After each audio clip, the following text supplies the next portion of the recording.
I think... Okay, yeah, it's on. I sweat profusely, awaited the dreadful moment. Each tick of the clock tenses my muscles. That much worse, every minute making more hairs stand on end. It's coming for me. I can feel it. Death. Death in the form of a single sheet of paper. I take the small piles of paper from the students in front of me and pass it backward after plucking it off the top page. Looking at the top right of the pages, I find myself, my fears realized within that small red circle. 43! I hang my head and sigh in resignation, cursing under my breath. I can feel the aura of a similar sentiment riding from the entire class. It's strange, but that fact lifts my mood by a minuscule amount. Misery loves company, I suppose. As the teacher opened his mouth, the room braces for the inevitable onslaught. Only to be saved by the last minute. Oh, thank God. Oh. We quickly moved to collect our bags and leave for lunch. Post-host. But the teacher delivers a parting broadside. We'll be discussing the class's tech scores next lesson. Needless to say, there'll be quite some discussion to be had. Collective groan resounds for this class, now reduced to shuffling out dejectedly. I push the sheet into my bag as I walk along the hallway, crumpling in the process. It's enough that such a troublesome letter ended up on my desk yesterday, and now this? God, that killed my... I hate English. Actually, I actually like English on the other hand, so, oh well. How? A stunned female voice calls out from behind me. I freeze on the spot, my face becoming like stone. It's as I can feel my brain disconnecting from my body. My eyes slowly shift right, trying to catch a glimpse of the disemboweled voice. Nothing? My face begins to slip as the time passes, and I discard risk turning my head. Ever so slowly, I twist to the... Gah! I jump into there and drop my bag, yelling out in surprise. As I recover and regain my composure, I can totally see I should have known. Amy? Gotcha, Hisao! She stands there with a mischievous grin on her face, hands forward and finger pointing inward.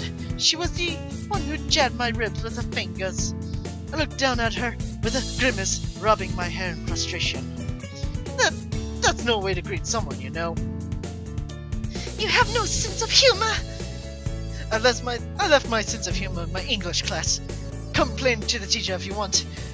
It's given back to me. She pulls her best puppy dog eyes on me as she pouts.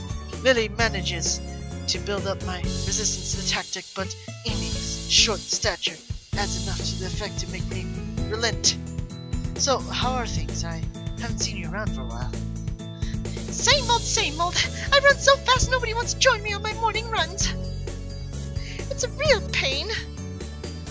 Her modesty never fails to amuse me. Although... Uh-oh. You know what I'm thinking, don't you, Hisao? Wearing my emotions on my sleeve is one of my worst habits. She's seen right through me. Fortunately, I see somebody else approaching us that will give me an out. Oh, hi, Hanako. Oh boy. I give her a welcoming wave and try my best to look like I haven't noticed Amy's pouting face. She gives a small wave back. Hello, Hisao. Amy? Hey, Hanako. I'll join you and Lily in a sec. Actually, speaking of lunchtime company, it's odd to see you without Rin, Amy. Ah, Rin! Without a second word, she forgets all about us and bolts off the hallway. She must have forgotten what she was waiting for. Hanako and I stand speechless, only able to helplessly stand and watch the ball of seamlessly boundless energy dash off. Oh yeah, Hisao? She suddenly stops herself just before vanishing around the corner of the rooftop staircase, spinning around to make amused faces. I hate English too! And with that, she disappears. All I can do is hang my head and give a long sigh, thoroughly left in the dust. As I hear a short giggle come from behind me, I turn to see Hanako smiling at the corner of my attacker rounded. I pick up my drop bags from the floor and quickly dust it off. Afternoon. Bit busy? You don't like English? Huh? Oh, nah. I had a test on it a while back, and Amy caught me brooding about the results. Sorry. She averts her gaze, guilt written on her face. A casual observer would think she just accidentally reminded me of a dead relative. Come on, it's not your fault. How are you doing in it? She looks up, though still avoids meeting my eyes. Alright, I suppose. Awkward silence passes. They seem all too common around Hanako. Oh, Lily asked if you'd like to join us for lunch on the roof. I guess I don't exactly have any pressing engagements to attend to. Oh wait, that was Hanako's line? Oh, fuck! Oh well. Sure, I'll be right up. Damn, I'll go get my lunch from the cafeteria now. Then... Go on. You don't need my approval to leave, you know. Oh, okay. I'll be going then. She gives a skittish reply, a small nod, and quickly makes off towards the cafeteria. I guess you must have forgotten to bring lunch today. As I walk through the hallways, more and more students start to come out of the classroom and pass me, going in the same direction as Hanako went. By the time I manage to make it the stairs, I'm having to push my way past a busily chatting throng of students. I finally managed to get past the last of the crowd, round the cigarette case, slumping slightly in relief and slowing my pace before I open the door to the roof. Ah, damn! I momentarily avert my eyes, all but blinded by the harsh summer sun. As I slowly gain my vision, the surrounding finally takes form. Lily, Amy, and Rin sits together on the rooftop, the top of the hill, top forest around Yanmaku, visibly past the fence around them, as it's framed the view. Ah, he's so. Lily and Rin, give a quick nod of acknowledgement and a deep nod of greeting, respectively. I start walking towards the rather mismatched trio, and can't help marveling at the speed at which Amy devours the rest of a half-eaten banana. Hey, strange to see you three together like this. It seems to have been quite the day of coincidences. Amy and Rin decided to eat on the roof just as Hanako and I decided to. You stole it! This spot was ours! Simmer down. You can't steal a place like this in school. I plunk myself down beside Lily, the four of us creating a semicircle. I think she's right. You too? The butterfly is her accomplice. The butter? As I glance around, sure enough, a small yellow butterfly floats around my field of vision. So, tell me, how did this butterfly help Lily steal this spot? It scouted out our conversation and told her. I should have known better than to expect sound reasoning from Rin. Regardless, I guess it wouldn't hurt to play along. You're telling me that she can't talk to butterflies? There are people who can talk to horses, called horse whisperers. Lily must be a butterfly whisperer. I bury my head in my hands as Amy rounds her strange companion. She doesn't seem to share Rin's sense of humor. I share it, actually. Whispers don't work like that. Amy and Rin continue the banter as I turn to Lily, who busily finishes off her small box of curry and rice with a pair of wooden chopsticks. So, what brought you here anyways? A little fresh air every now and then again doesn't hurt. Ah! Amy breaks off her vain attempt to introduce the concept of logic to Rin. That was why we came up here too. Something tells me it was our idea alone, and that Rin only got dragged up here on Amy's whim. Then again, the same could probably be said of Lily and Hanako. Now, we can share. The creaking of the door of the rooftop can be heard as soon as she said the words. A moment of silence falls over us, as everyone's attention focuses on the figure appearing from it. Hanako slowly walks over to us, her eyes pinned at the ground, silently losing the attention she's attracting. She tenses, just barely, with her eyes meeting rings.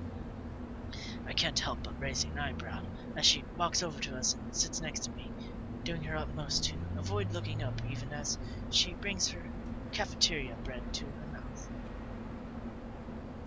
So, how do you and Amy know each other anyways? Amy is somewhat well known around the school for her athletic ability. She's the fastest member of the track and field club by some margin, even beating Miki Miura at the track meet last week. Miki Miura? Ah, that tan girl from the classroom. From my class. Considering her height, toned body, being able to beat her is quite an accomplishment. Looking over to Amy, it's very clear she's well aware of the fact that she beams proudly. So, Hisao, what was your score in English? Ouch. No comment. Boo! She pulls her cheeks and pouts, but it doesn't take long for her to bounce back. Alright, if I tell you mine, you have to tell me yours. Deal? Fine. Okay, on the count of 3, we both say our results. 1, 2, 3. 32! ... I beam a mischievous grin. Ah! Evil! Oh boy, I think I lost the voice, so blah. You said it, not me. Since still the fact that you managed an even lower score than me is kind of amazing. Gah! She looks and sounds like a small terrier, growling at an intruder. I can't say it's the most threatening sight I've seen. Either way, scoring higher than 32 isn't something to boast about, much less scoring below it. For any subject. Yes, Lily. Sorry, Lily. I couldn't help you with your English. If you'd like, it would be my pleasure to. No, that's fine, but I appreciate the thought. Really. Lily looks slightly deflated, her hopes of impairing her knowledge dashed. Judging from the badly hidden laughter of the rest of us, neither she nor Amy seem to have garnered too much pity. As I sit happily laughing through, I feel my voice suddenly cut off as my chest clenches. I sit in silence for a few seconds. All my concentration falls on my heartbeat. It's only a small pain, but the ache feels like it's growing. Breathe deeply. I glance upwards to try to keep at least some of my attention onto my surroundings. To see Amy suddenly freezing when she notices the expression of pain on my face out of the corner of her eye. Hey, Hisao, are you okay? Yeah, I'm fine. I look back down and redouble my efforts to try and stay calm, clenching my fist to try and dull the pain. It takes a short time, but the pain, thankfully, begins to fade. I look back, there's only silence and pensive faces to be seen. Guess I better explain myself. Arrhythmia. I'm fine, it's just a heart flutter. Are you sure? Should we get the nurse? Taking her cue, Hanako quickly picks herself up and begins to dash to the door. Hanako, stop! Lily, I'm fine. You look like a wet, wrinkled tomato. As I bring my hands to my forehead, I can feel the beads of sweat gathering on it and dabs them off with my cuff.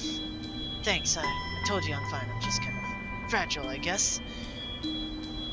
Oh, come on. Stop blocking. The entire atmosphere changed from one of gaiety to downcast faces. The situation became too awkward for anyone to know exactly how to react.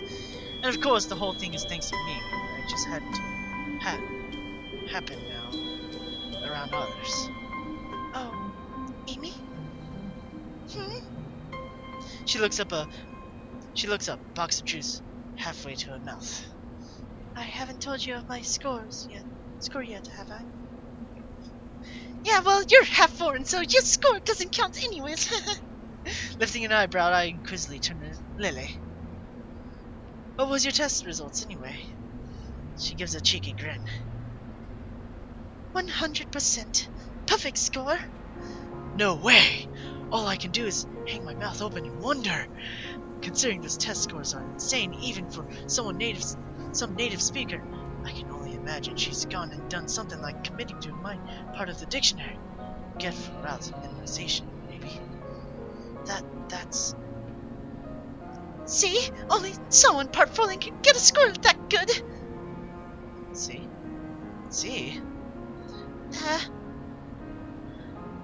Lily and I grin at Amy's expense. Her reaction identically to mine when I first tripped on that little landmine. Lily's foreign ancestry does raise a point, though. Ah, that's right. You leave tomorrow for Scotland, don't you? That's correct. Amy heard some rumor about it. It seems word spreading quickly, considering I only told a friend in my class a couple of days ago. It must be nice to go halfway around the world on a holiday. Hey, could you buy me something while you're there? Don't be too shy now. Lily gives a light-hearted giggle, evidently full expecting Amy's bluntness. The rest of the lunch continues much the same as before. Jauntiness from before my heart flutter thankfully returns in the film. As everyone flies off with the appropriate farewells, only Lily and I are left. Hey, Lily?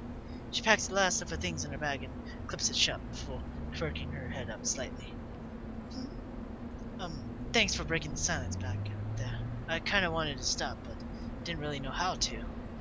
As much as I'd like to sound less morose about it, the letter from yesterday screwing up a test so badly in class, and now my heart makes things very hard indeed. She gives a indulgent smile and nods. I hope she hasn't picked up on it, but knowing her, it's unlikely that she hasn't. Amy's strong, but only human. We do worry about you, Hisao. Hold on, why would I worry you? Her smiling face collapses, becoming uncomfortably serious. Hisao, we are not ignorant of your situation. She suddenly cuts herself short, unsure of whether she should say what she intends to. I give a weak smile and rest my hand on her shoulder. Don't. It's enough that I worry about it. I don't want you all to shoulder my burden. But if you all worry about it, I have to worry about your worrying, if that makes sense. I'm fine, alright? For a moment, she looks to be lost in thought, carefully pondering how to react. Hisao, do you have any paper left from the school foods packaging? I think so. I'll just check. I rummage around in my bag for the leftovers from lunch, eventually finding a paper square from my sandwiches package. My eyebrows raised and my expression rather quizzical. I gently placed the square into Lily's hand. Without another word, she brings her fingers around to feel out its edges. This should be large enough. With both of us seated on the roof, the minutes to the lesson ticking away, she proceeds to laying the item on the ground and begins her work in earnest. Wrapped in silence, I watch her finger move about on the small square with an amazing dexterity. A small fold here, a larger fold there. Her fingertips keep a slow but sure pace. Looking up, her expression is calm and placid. The fact her face is pointed well above the sheet in front of her makes the sight of her work all the more curious. Her shoulder slumps a bit after finishing one final fold. Work apparently done. It's only when she holds up the item up in her hands that I realize what it is. It's a small origami crane. Light brown thanks to the packaging used. The result looks quite delicate and precise. You can do origami? I taught myself how to do it when I was younger. It improved my dexterity a bit. A little baffled, I carefully take the small bird from her pale cupped hands as to break from the slightest breath. It seems to be folded quite well and holds its shape easily. We both grab our hands and head down head out to the door, Lily extending her cane as she does so. I hold Lily's handiwork up to my face for further inspection while we walk down the hallway, her hand running along the silver handrails for orientation. If she taught herself origami to improve her dexterity with the use of her hands, meaning so much to her given its current condition. So that's it. I smile as I realize the birds meeting. Everyone here has to find their own ways of dealing with their conditions. You aren't alone here when you have problems. Thanks, Lily. I appreciate this. She gives a small smile and a nod, not using her words, where none needs to be used in her typical manner. All I ask is that you take care of yourself, Hisao. Don't worry. I will. Promise? Yakuda da yo. With that, we part ways. To be honest, I don't know what annoys me more, the fact that I could die at any moment or the fact that everyone knows that. I guess I'll just take each day as it comes, as the unexpected presence in my hands reminds me I'm not alone here. Even though I may be like this, I'm not alone. They worry, if anyone worries. I'll smile. I smile enough for all their worries to go away. And I'll be right back. I believe this is the last part of it. But yeah, I'll be right back if I do have enough memory. So yeah. BRB, everyone.